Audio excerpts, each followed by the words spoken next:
It's Muhammad Ali's boxing ring with Muhammad Ali and opponent. You can snap the fighters into the long-range activators and ring the bell to start. Pretend you're having a championship fight. Squeeze the trigger to make them box. Pretend you're in the champ's corner. You can control all the boxing action. Imagine it's a knockout. And Muhammad Ali's still the champ. Muhammad Ali's boxing ring with Muhammad Ali and opponent. Some assembly required. New from Mego.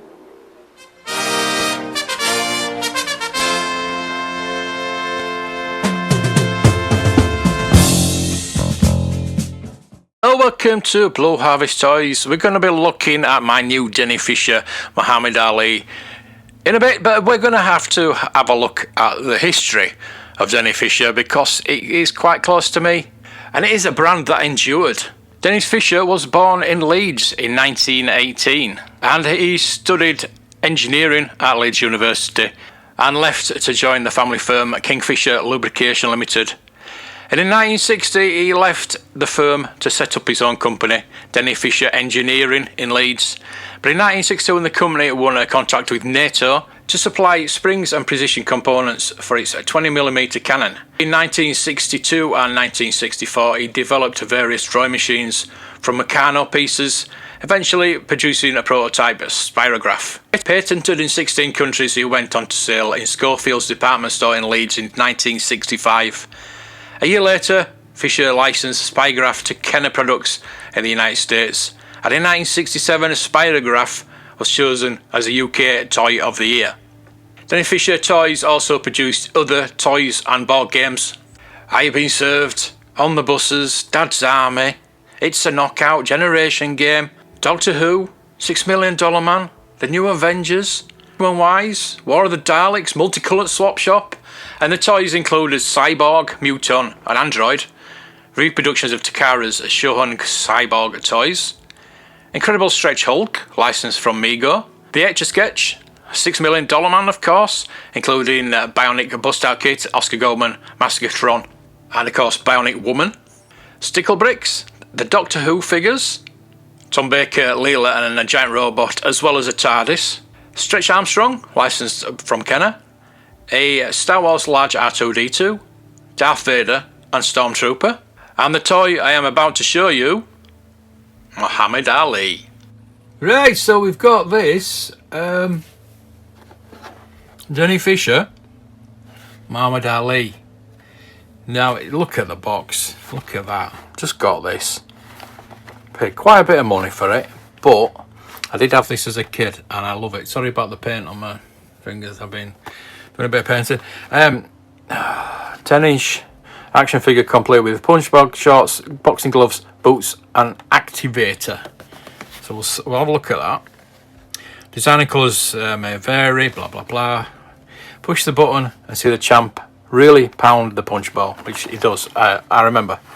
Now I did see this boxing ring on eBay. They wanted £300 for the boxing ring and this, which wasn't too bad actually, because I did pay kind of half of that for this. Float like a butterfly, sting like a bee. I'm the greatest. My name is Ali. Just push the button and see my fist fly. I'll sock this old punch box. I'll sock this old punch ball right up to the sky. God, rest in peace.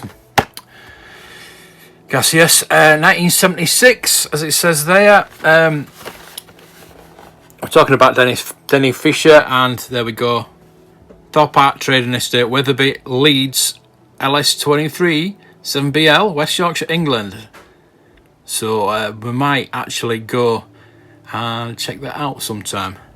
Licensed by Mego, so they're from Mego, but Denny Fisher had the license over here. Denny Fisher was with Kenner and Palatoy, and they're all under the same wing. But 1976, Herbert Mohammed Enterprises Inc. as well. So let's get this open. You can see the box. It's absolutely mint. We do have bagged. So I'm not going to open these up. So I'm not going to show you getting bunching. But you get the idea. You press that. You put the you put the belt on him and you press that, and he punches the bag. It does have the helmet and the training coat and all that lot. It does have the instructions there, showing you putting the belt on, putting the activator on, and when it starts to punch.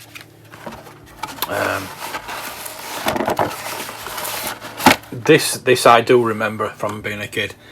I remember that very, very, very vividly. The punch bag, it's brilliant. You stick it down and he punches it, and it's absolutely brilliant. So we've still got the guarantee there. Look, Thorpe Arch. Yeah, we'll have to go there sometime. So take it out of the box. I'll leave the box there because it's a cool box, and it is still attached. I'm going to take it off. I don't know if that's, I doubt if that's original, to be honest with you, but I'll take it off.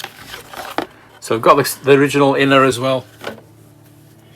That's not original. I know that's not original, but you know,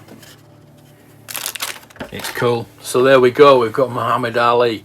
Yeah, and you put the belt on. You put the activator in there. Obviously, you press the button, and he punches like that. There we go. He punches like that. You press the button behind, and he punches the punch bag. How cool is that? I had this as a kid, as I say, and it was absolutely one of the best toys I ever had. And it took me a while to remember I had it. Muhammad Ali was one of my, and still is one of my heroes growing up. And I would love to put all this on, but I think what I'm going to do is I'm going to display it. It does have articulation in his knees. Look at that, right? This is from, don't forget, this is from 1976, and there's articulation in his body, and there's no joints. You know what I mean?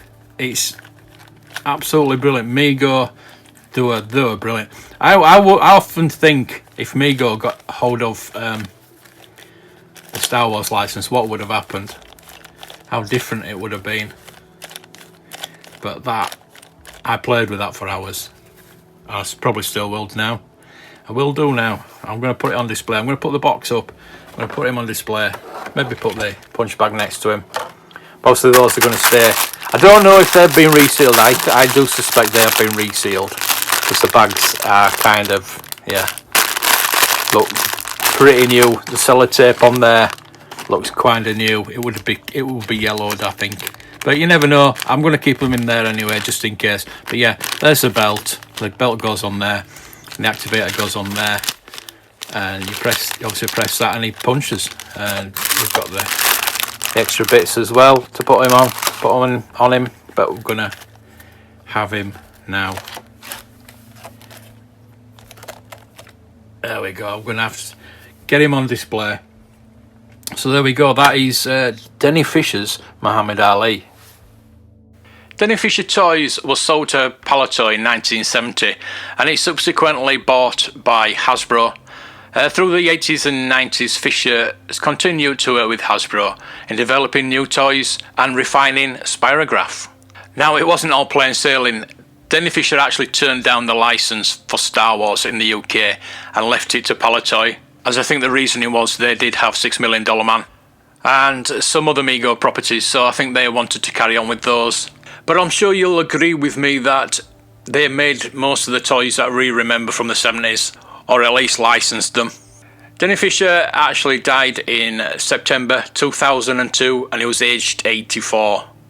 So I hope you enjoyed that nice little mix of history and a toy review. A nice old good toy review, I think. You might agree, you might not. Please give me a thumbs up if you do agree, and let me know in the comments if you did have any Denny Fisher toys, or if you did and you forgot about them. So I think it's nice to have a good local to me anyway, success story in the toy industry. And I would like to go over and see the where the factory was. I think that might be quite interesting. I might do that in future video if you are interested. Again, let me know in the comments. But I'm going to let you go now. I'm going to let you go play with your toys. So thank you for watching, and until next time, may the toys be with you.